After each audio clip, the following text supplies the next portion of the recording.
Eternal Father, I offer you the body and the blood.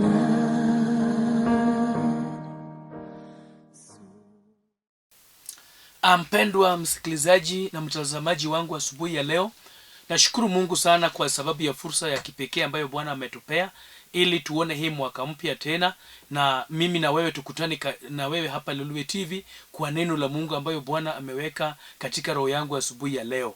Nimekuja nikuambie wewe mpendwa ambaye unanitazama asubuhi ya leo ya kwamba licha ya kwamba kuna jambo ambayo haiendelei vizuri kwako, licha ya kwamba kuna vitu ambayo inakuhuzunisha, licha ya kwamba kuna hali unapitia, unajiuliza ya kwamba itakuwaje hii mwaka mpya. Mwaka jana nilipitia mateso, mwaka jana nilipitia mambo mazito, mwaka jana nilipitia vitu za aibu, lakini katika hiyo hali ya kujiuliza, Bwana akona jawabu ya maisha yako. Nimekuja asubuhi ya leo nikueleze ya kwamba Bwana akona suluhisho ya maisha yako. Bwana akona jambo ambayo amekuandalia. Bwana akona suluhisho ya hali ambayo unapitia. Ndiposa nimekuja nikuambia asubuhi ya leo ya kwamba lazima utafaulu mwaka huu. Nataka tu nikuambie ya kwamba Bwana amenituma ya kwamba lazima utafaulu mwaka huu. Kabla hatujaendelea na wewe, naomba ya kwamba shika tu TV yako, inama tu mahali huko na tuombe ili Bwana wa majeshi atupe neema tunapoendelea, na mchukue nafasi yako tu kae chini ili tusikie neno la Bwana vile Bwana anatuelekeza asubuhi ya leo.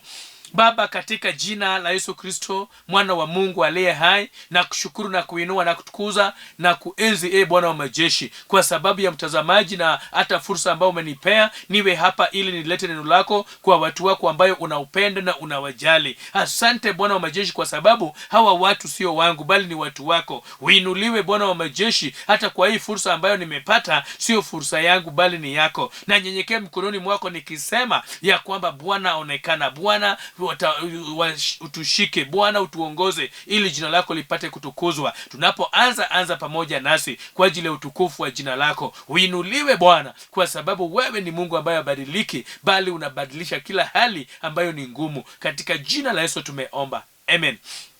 Mpendwa msikilizaji na mtazamaji wangu asubuhi ya leo, nashukuru Mungu sana kwa sababu ya fursa ambayo Bwana ametupea. Nataka tusome andiko katika kitabu cha Wafilipi 3:12 na 13. Hizo andiko mbili nataka tusoma na Bwana anaenda kutusaidia. Andiko inasema katika kitabu cha Wafilipi 3:12 hivi ya kwamba sidai kwamba nimekwisha faulu au nimekwisha kuwa mkamilifu, naendelea kujitahidi kupata ile tuzo ambalo kwalo Kristo amekwisha nipata mimi.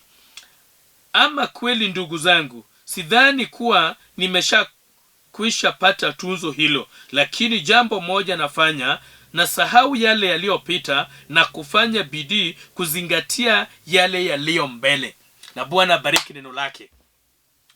Mpendwa msikilizaji na mtazamaji wangu asubuhi ya leo, nashukuru Mungu sana kwa sababu ya wema wake, kwa sababu ya fursa ambayo ametupea mimi pamoja na wewe ili tukutane asubuhi ya leo ili tupate kusemezana kwa neema na kwa kibali ambayo Bwana ametupea. Yule ambayo anapatikana katika studio leo hii ni mtumishi wa Mungu Mchungaji Leonard Omondi wa kanisa la God of Eternity Church ambayo iko hapa Nairobi Dandora Phase 4 nyuma ya Karia Supermarket. Hapo ndio Mungu ametuweka na nafanya kazi chini ya Askofu Bishop Kavod Juma wa Springs of Love, na Mungu ametupea neema, Mungu ametuongoza, ametufikisha umbali huu kwa neema na kwa nguvu upya. Nataka tu niseme na wewe mpendwa ambaye unanitazama asubuhi hii ya leo, nimekuja nikuambia ya kwamba ndio kuna hali unapitia, ndio kuna uchungu unapitia, ndio kuna aibu unapitia, ndio kuna jambo unapitia ambayo ni ngumu, lakini nataka nikuambia ya kwamba Mungu anakujua, Mungu anakutambua, Mungu anaelewa ya kwamba wewe ni mtoto wake na wewe umechaguliwa na Bwana. Hii ndio mwaka ambayo Bwana amekuchagua, hii ndio mwaka ambayo Bwana amekuteua ya kwamba wewe ndio chombo ambaye nataka atumie katika hii mwaka ili audhirishe ya kwamba yeye akona utukufu, yeye akona ushindi. Nataka nikuambie mpendwa mtazamaji ya kwamba kuanzia mwaka jana Mungu wa majeshi alikuwa ananielekeza ya kwamba hii ndio mwaka ambayo anapanua mpaka wa watu wake, anainua watoto wake. Watoto wake wamekaa katika mateso, watoto wake wamekaa katika shida, watoto wake wamekaa katika hali ya kulia, lakini hiyo kilio Bwana wa majeshi amenituma leo hii asubuhi katika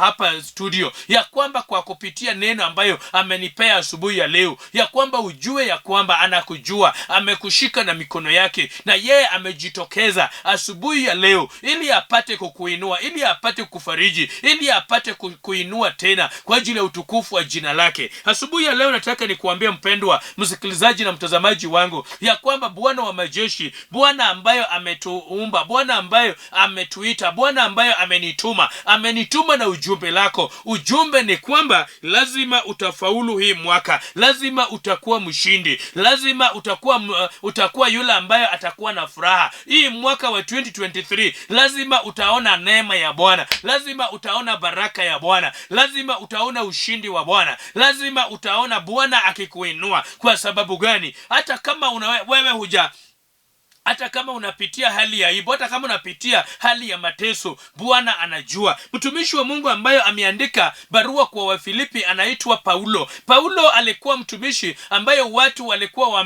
wanamuogopa. Watu walipokuwa wanamuona walikuwa wanauoga. Watu waliokuwa wanamuona walikuwa wanamuona kama mtu mbaya, na jambo hili ilileta ubishi katikati ya watu. Watu wakabishana, watu wakakataa Paulo, watu wakaambia Paulo ya kwamba wewe ni mtu mbaya. Tabia yake ilikuwa mbaya, historia yake ilikuwa mbaya, yala ambaye alikuwa amepitia ilikuwa mbaya, yala vile watu walivyomjua na vile alivyokuwa anaendelea ilikuwa tofauti. Vile wewe asubuhi ya leo watu wanapokuona wanakuona mtu mbaya, watu wanapokuona wanaona mtu ambaye ako chini, watu wanapokuona wanaona mtu ambaye haifai. Paulo alikuwa na tabia, Paulo alikuwa na mtu kama huyo, lakini Mungu mwishowe akamtumia, Mungu mwishowe akamuinua, Mungu mwishowe akafanya kazi na yeye. Hata wewe nimekuja nikuambie ya kwamba Bwana anatafuta mtu kama wewe afanye na yeye kazi. Bwana anatafuta mtu kama yeye wewe apate kuinua. Bwana anatafuta mtu kama wewe apate kutumia, awe chombo cha kipekee. Hakuna yule ambaye Mungu aliumba kama hana kusudi, kama hana nia, kama hana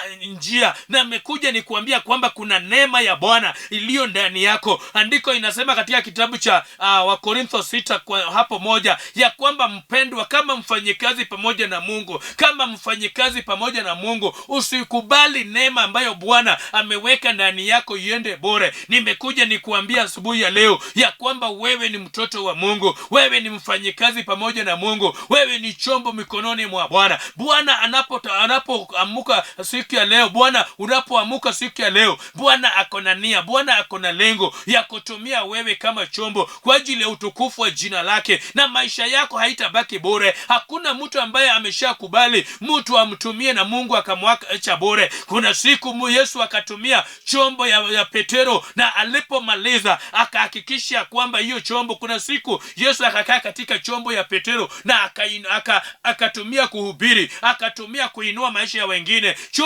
Petero alipeana chombo chake kwa Yesu bila vikwazo yoyote, bila kulazimishwa. Lakini Yesu alipomaliza kuhubiria watu akarudi kwa mwenye chombo. Nimekuja nikuambia asubuhi ya leo ya kwamba kama utapeana, ya kwamba utumike uwe chombo mikononi mwa Bwana, Bwana anaenda kukuinua, Bwana anaenda kushindania. Kama utapeana, Petro alipeana chombo chake ya kwamba Bwana atumie kuhubiri, lakini alipomaliza akabariki Petero. Samaki ambayo ilikuwa imepotea kwa mikono yake, vitu ambayo ilikuwa imepotea kwa mikono yake, alikuwa na huzuni. Vile unaweza kuwa umeamuka asubuhi ya leo uko na huzuni, mpendwa mtazamaji, nimekuja nikuambia asubuhi ya leo ya kwamba unaweza kuwa umeamuka ukiwa na huzuni, lakini Bwana wa majeshi amenituma niwe chombo asubuhi ya leo, ya kwamba kama utakubali ya kutumie hii mwaka utaona ukuu wa Bwana. Vile alivyotumia chombo ya Petero, alipomaliza akarudi kwa Petero. Hata wewe kama utaruhusu Bwana akutumie, kama utaruhusu Bwana akuinue, kama utaruhusu Bwana akuelekeze, kama utaruhusu kuwa chombo mikononi mwa Bwana, Bwana akutumie, atakapokutumia atakuinua, atakubariki, atakuelekeza kwa watu wengine. Nimekuja nikuambie kama alitumia Petero na mwishowe akamuinua, hata wewe pia nimekuja nikuambie ya kwamba Bwana kama atakutumia, akimaliza kutumia, yeye sio yule ambaye anatumia ya kwamba use and dump. Kristo yule akikutumia atakuinua, atakubariki, ataonyesha watu ya kwamba yeyote ambayo amekubali kutumika anakuwa chombo cha dhamana. Basi wapendwa, tumeongea kuhusu Petero, kuhusu Paulo alikuwa na neema. Watu walipomuona walikuwa naona mtu mbaya, watu walipomuona walikuwa naona mtu ambayo haifai, lakini kuna neema ya Mungu ilikuwa ndani yake, kuna kibali cha Bwana ilikuwa ndani ya Paulo, kuna neema ya Bwana ilikuwa ndani ya Paulo. Alipoona ya kwamba ubishi imeenda sana, alipoona ya kwamba watu wanalalamika sana, alipokuwa naona ya kwamba watu wako na haja sana na tabia yake, alipoona ya kwamba watu wanashughulika sana na mambo zake za jana, alipokuwa ameona ya kwamba watu wako na hali ya kutafuta sana historia yake, matendo yake ya jana, yale ambayo alitenda jana, aliambia watu wazi, Petro aliwaambia watu wazi ya kwamba haifai. Mimi niko na alama ya Kristo ndani yangu, kuna alama ya Kristo. So sifanyi tu yale ambayo nafanya, bali nafanya nikijua ya kwamba niko na alama ya Kristo. Wapendwa, najua ya kwamba asubuhi ya leo kuna watu ambayo wako na shughuli sana na historia yako ya jana. Kuna wale ambayo wako na shughuli sana na umri yako. Kuna wale ambayo wako na history sana na tabia yako. Kuna wale ambayo wameshika sana maisha yako ya jana. Lakini tunapoingia katika mwaka mpya, ni wakati wa kusahau kila kitu yaliyo ya jana, ni wakati wa kukataa. Paulo aliona ya kwamba watu wanabishana sana kuhusu matendo yake, kuhusu historia yake, kuhusu mambo zake za jana, na akatangaza wazi ya kwamba mimi Paulo, ukitazama kila barua ambayo Paulo ameandika, mara mingi kila barua unapata ya kwamba Paulo amesema ya kwamba mimi Paulo mtume wa Kristo, mimi Paulo mtume wa Kristo. Hata wewe ni mtumishi wa Mungu, hata wewe ambaye naongea na wewe asubuhi ya leo, hata wewe wacha kuruhusu watu wabishane, wacha kuruhusu watu wa kwamba waanze kudescribe historia yako. Uko na history, ni kweli. Hata wao ambayo wanaangalia historia yako, wao pia wako na historia yao. Wacha kuwaruhusu. Akasema ya kwamba mimi Paulo niko na alama ya Kristo ndani yangu. Mwache akawakomesha. Ni wakati wa kuamua ya kwamba ukomeshe kila mmoja ambayo anaongea kinyume na maisha yako, kila mmoja ambayo anaongea kinyume, ile mmoja ambayo anataka kukudunisha, kila mmoja ambayo anataka kukuweka chini na usonge mbele. Kama utanyamaza watu wakiongea na unyamaze, basi watakulemea na utakuwa chini vile wanataka uwe. Wapendwa, kila mmoja, hata mimi niko hapa, hata wewe unaonitazama, uko na historia yako. Nimekuja nikuambia asubuhi ya leo ya kwamba kuna yule ambayo hana historia yake. Hata Yesu Kristo walidescribe na wakajua ya kwamba alikuwa mwana wa fulani, mama yake ni fulani, baba yake ni yule ambaye ni wa chini. Hata wewe unaweza kuwa ya kwamba unajulikana ya kwamba wewe ni wa chini, lakini nimekuja nikuambia asubuhi ya leo, Bwana amenituma niwe chombo ya kwamba hii mwaka lazima utafaulu. Hiyo ndio ujumbe ambayo niko naye, ya kwamba lazima utafaulu. Hata kama unapitia mambo gani, hata kama watu wanapokuona wako na vile wanavyo kuweka, kuna vile wamekudescribe, kuna vile wameeleza sana hata watu kuhusu wewe. Wapendwa, sio wakati wa kuangalia kila hali ya jana, ni wakati wa kutazama mbele. Andiko ambayo tumesoma, mpendwa msikilizaji na mtazamaji wangu, asubuhi ya leo, kuna andiko la Bwana tumesoma. Kuna andiko la Bwana ametupea. Kuna andiko la Bwana ambayo Bwana ametupea. Paulo anasema ya kwamba, wapendwa, kuna jambo huwa inanisaidia. Hata leo Roho Mtakatifu anatuelekeza ya kwamba kuna jambo ambayo ni ya msaada katika maisha yako. Na tumesoma andiko tu moja katika Wafilipi 3:12 na 13. Na Paulo anasema jambo moja, ya kwamba jambo moja huwa inanisaidia, ya kwamba mimi Paulo sijahesabu ya kwamba mimi nimetenda sana, sijadai ya kwamba nimefaulu. Jambo moja ambayo huwa inasaidia Paulo ni kwamba hajadai ya kwamba amefaulu. Jambo moja ni kwamba amekataa kuishi katika hali ya jana. Jambo moja ni kwamba Paulo anasema ya kwamba mimi Paulo nimekataa ya kwamba niwe na roho ya kufaulu. Kuna roho moja ambayo ni vyema, wapendwa, asubuhi ya leo, ya kwamba tukatai katika maisha yetu. Mtu ambayo atafaulu ni yule atakuwa na roho ya kwamba sijawahi tenda mema. Paulo anasema ya kwamba jambo ambayo huwa inamsaidia ni kwamba hajawahi dai dai ya kwamba amefaulu, ya kwamba sijawahi dai ya kwamba mimi ni mkamilifu, ya kwamba sijawahi dai ya kwamba mimi niko sawa. Jambo moja ambayo anafanya kila siku ni kwamba anajitahidi kujua ni kwa nini Kristo alimuita, anajitahidi kujua ni kwa nini Bwana amemshika, anajitahidi kutazama mbele. Hiyo ndio jambo ambayo nimekuja niongee na wewe mpendwa asubuhi ya leo. Bwana wa majeshi amenituma, mfalme wa amani amenituma, Bwana wa Bwana amenituma nikuambie ya kwamba yeye amekushika. Hii mwaka nikueleze ya kwamba vile alivyoshika Petero, hata wewe amekushika. Vile alivyoongoza Petero, hata wewe uko mkono mwake. Kufaulu ni wewe unakataa ama ni wewe unakubali. Hiyo ndio jambo ambayo Bwana amenituma. Lakini kulingana na yeye, kulingana na diary ya Bwana, kulingana na vile Bwana anasema, anaposema ya kwamba atakupanua, ni kwamba yeye tayari amekushika, ni kwamba yeye tayari amekushika na amejitokeza na ameamua liwe liwalo atakuinua, liwe liwalo atakuinua, liwe liwalo ataondoa aibu yako, liwe liwalo ataondoa kila shida unapitia, liwe liwalo atahakikisha kwamba umefanikiwa na amekushika. Mtu ambayo ameshikwa, Bwana ameshika wewe akutawale, Bwana ameshika wewe akuongoze, Bwana ameshika wewe akuelekeze, Bwana ameshika wewe asimame na wewe ili vita zote ambayo adui amepanga kupiga na wewe hii mwaka, ya kwamba yeye apige kwa niaba yako. Kwa hivyo anataka tu utazame mbele, kwa hivyo anataka tu ujichomue na ukubali kutumika. Mikono yako ndio amewacha wazi, uchague kutumikia yeye ama uchague kurudi nyuma. Hii mwaka kutofaulu ni kwamba wewe ndio umeamua. Amekushika, ameweka mikono yake nyuma yako, ameweka nguvu yake, anakuelekeza, lakini sasa ni wewe kuamua. Ndiposa Paulo anasema jambo moja, ya kwamba hajihesabu ya kwamba amefaulu, ya kwamba hajihesabu ya kwamba amefanikiwa, ya kwamba hajihesabu ya kwamba yeye amefanya kazi vizuri. Hii ndio mwaka ambayo wapendwa, Bwana anataka kuhakikisha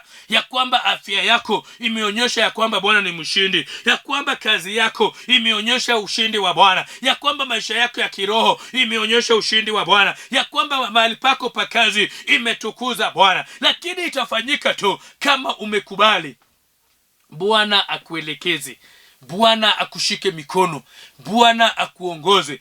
Tayari amekushika, tayari ameweka mikono yake kwa mabega zako, tayari mikono yake ameweka juu yako, ya kwamba hii mwaka ufaulu. Lakini jambo moja ambayo ningependa wapendwa tujue ni kwamba Bwana anataka yule ambayo amekubali kuvunja kila roho yako ya kukataa, yako ya kufika. Kuna roho ya kufika, kuna roho ya kutulia ya kwamba niko sawa, kuna roho ya kutulia ya kwamba mimi naendelea vizuri, kuna roho ya kutulia ya kwamba mambo iko sawa, mimi nimesoma, mshahara yangu iko sawa. Lakini Bwana anatutuma ya kwamba nikuambie, ni vyema asubuhi ya leo, hata kama umefanya biashara umefaulu, hata kama umefanya kazi ya Mungu umefanikiwa, sio wakati wa kubali ya kwamba uko sawa, sio wakati wa kubali ya kwamba umefanya sana. Hata kama akaunti yako iko na mamilioni, Bwana anataka akutumie na apipee mabilioni. Mtu huwa anaenda katika level moja, kiwango kingine, kama amekubali kutumika. Asubuhi ya leo nimekuja nikuambie ya kwamba Bwana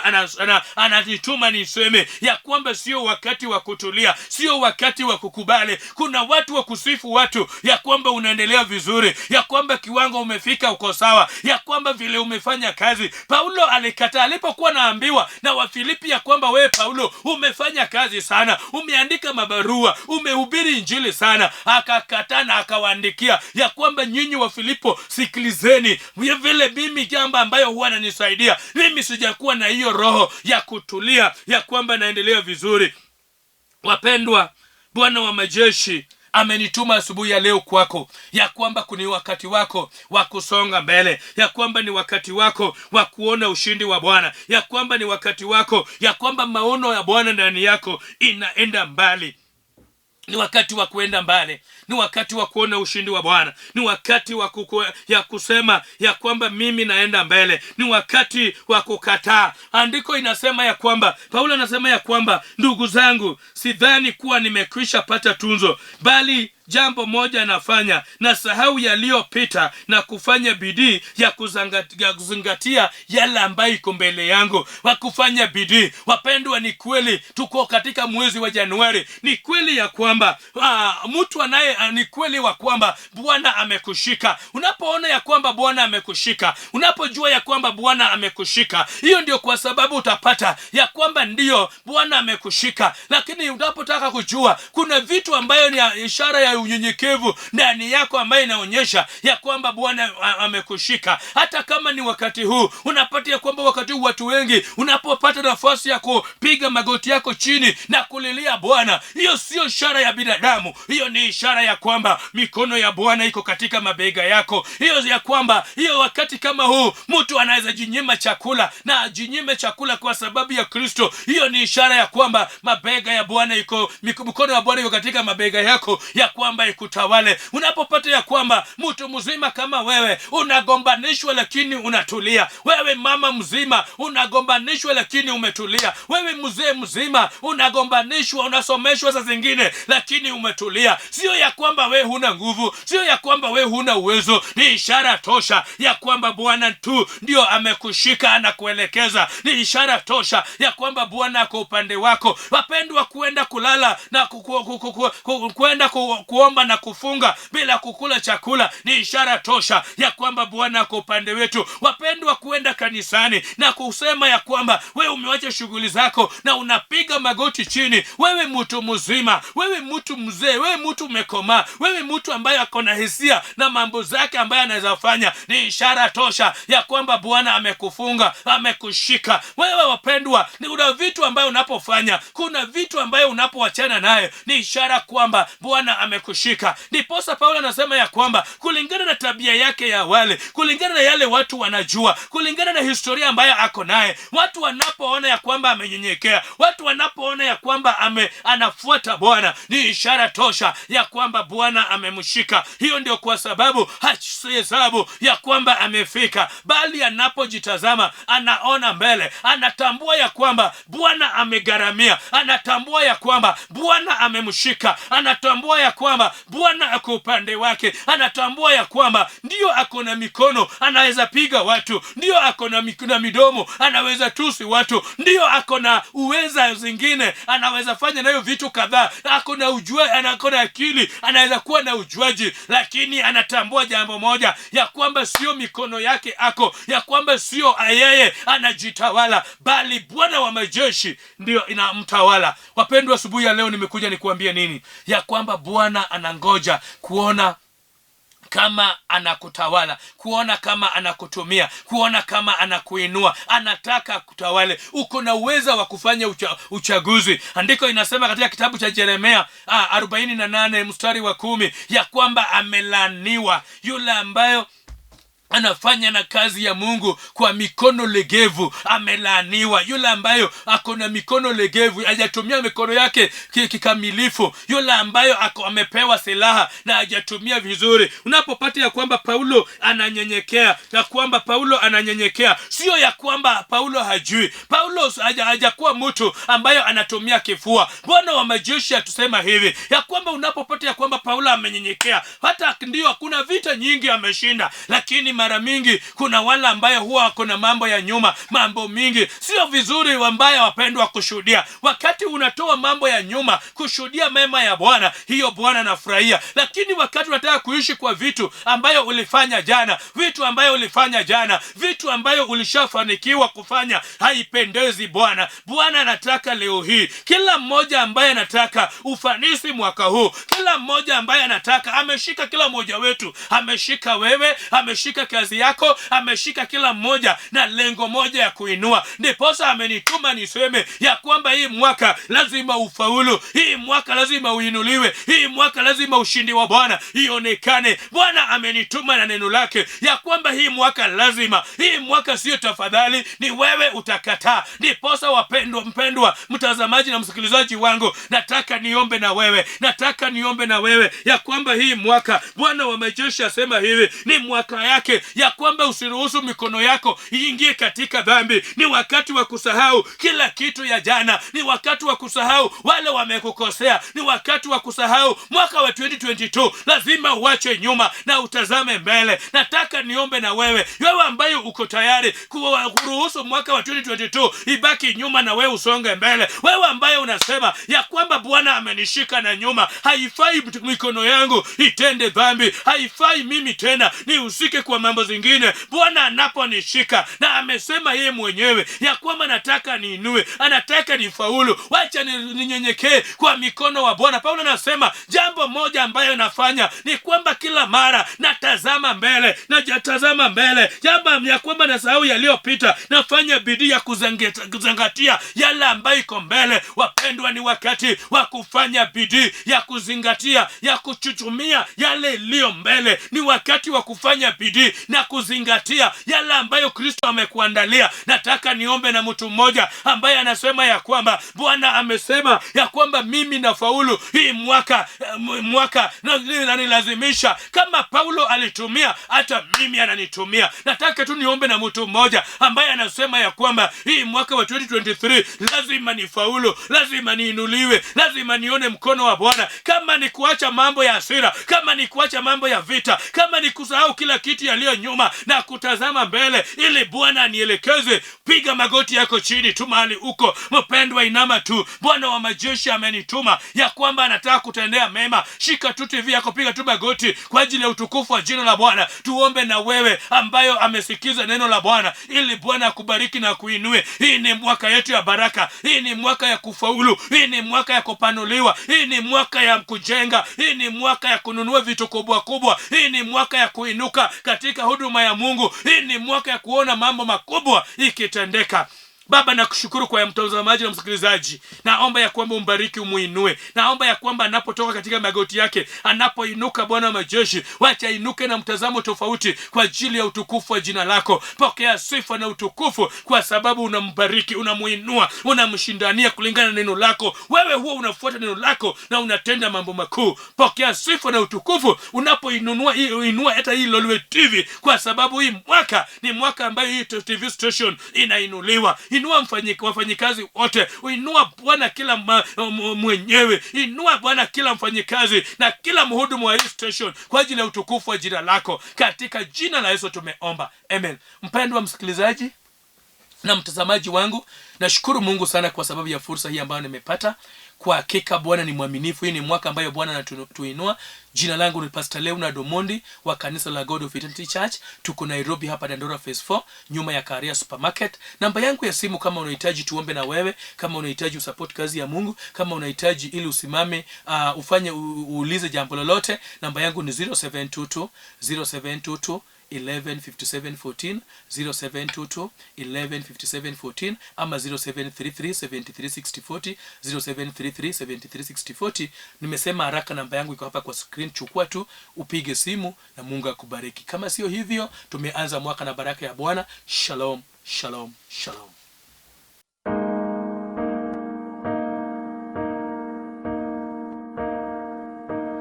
Eternal Father, I offer you